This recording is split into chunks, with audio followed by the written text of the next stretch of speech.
Hi, is that all right? Yep. So one of the things about doing one of these things at the end of ECF is it's probably not going to be a conversation starter, at least for when we're physically here. At best, it's a callback to some of the best open space sessions you've been to. And if you haven't been to one of the, I think it's 4 or 5 sessions, which are either about young people or about audience segmentation or about volunteering and mixing offline and online, definitely go to those or badger those people to write up the notes so that people who weren't there can see it, because that's where, like in somewhere like this, the best stuff comes out. But there's also something really interesting, which is that being provocative, I'm not sure that the young people and volunteers are massively different. The really good thing about listening to a Noop session talking about the broader definition of volunteers, or some of the other stuff talking about segmentation and just good audience insight, is that you should apply the same rules to everyone. But obviously, I'm from Restless Development, the international development agency focusing on youth-led development. So I've got to say that young people are special, volunteers can be special in different ways.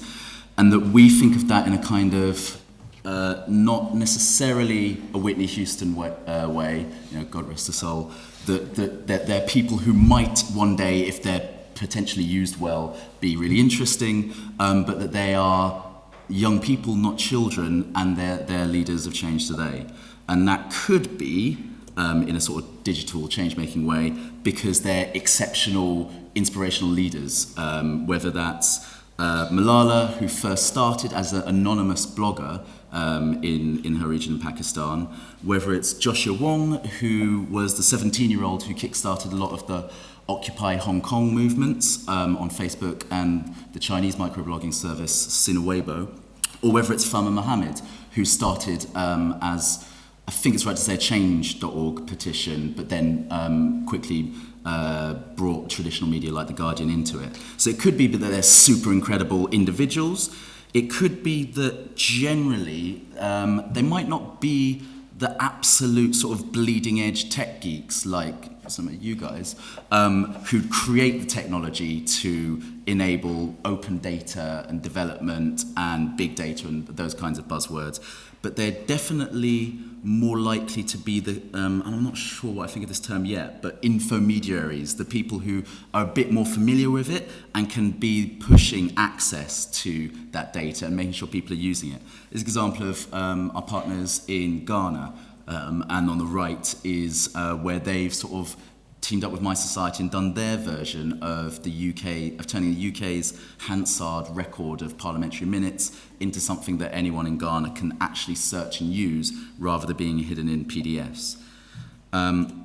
Or it's using old technology and just being the people who can make can bridge the gap between, say, people in rural Sierra Leone and the health messages and the prevention of Ebola contagion messages that our young volunteers in Sierra Leone were taking out to them.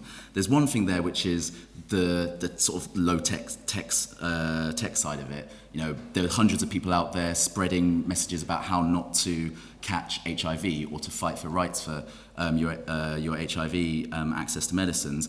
And it's quite quick to just text them all and say, yeah, that thing that's been going around, it is Ebola, come in and we'll retrain you. And the same model can be used for a very effective Ebola community mobilization model. But it's also because they're volunteers that they're more trusted to both bring the messages rather than some hazmat-suited foreigner, but also they're not like involved in the society as much because they're young people, that they're allowed to question things like, well, maybe we should adapt our burial practices, which is one of the causes of Ebola infection.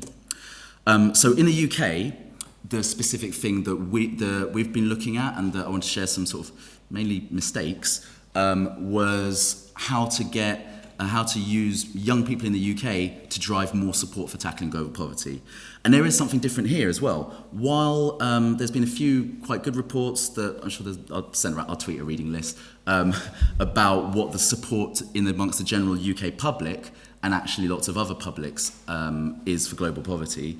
As I think Simon from Global Poverty Project put in his presentation yesterday, it's a mile wide and an inch deep. There's sort of like a bit of support for it, but it's very fragile to the second you say the word corruption or the second you bring up India's space program. But it is slightly different amongst young people. They are more naturally supportive of international development. And I imagine this is probably the case for a lot of progressive or change-making issues as well, is that they are more supportive, but are we using them that well if we're just engaging with them as maybe petition signers and activists when they're students, and then forgetting about them until they become late 30s, people with children who then move into they're good donors. So what happens to them in that gap, in their 20s and maybe their early 30s these days?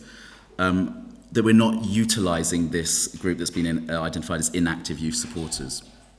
First mistake that we did, and I think quite a lot of people did, is that just assume that they don't need to know the why we're doing it. All we need them to go out and do is give a kind of global poverty is bad. We should do something more about it. Actually, they are just because they have less familiarity with the concepts, just because most of us weren't alive during Live Aid, doesn't mean that they can't get more involved in the issue.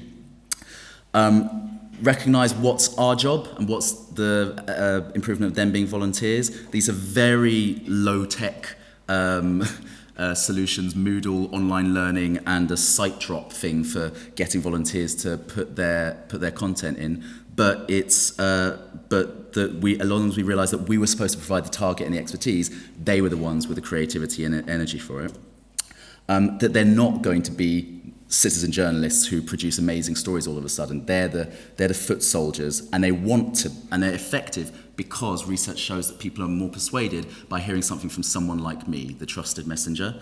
If you're not persuaded by the opportunity of that, the threat is that the media and certain people are coming for charities. They're coming for you because you get paid a salary. They're coming for you because you might have some other non-work political interests, and that's why you will want more third-party spokespeople like young volunteers to be your message carriers. So those are the three things that we sort of learn about it.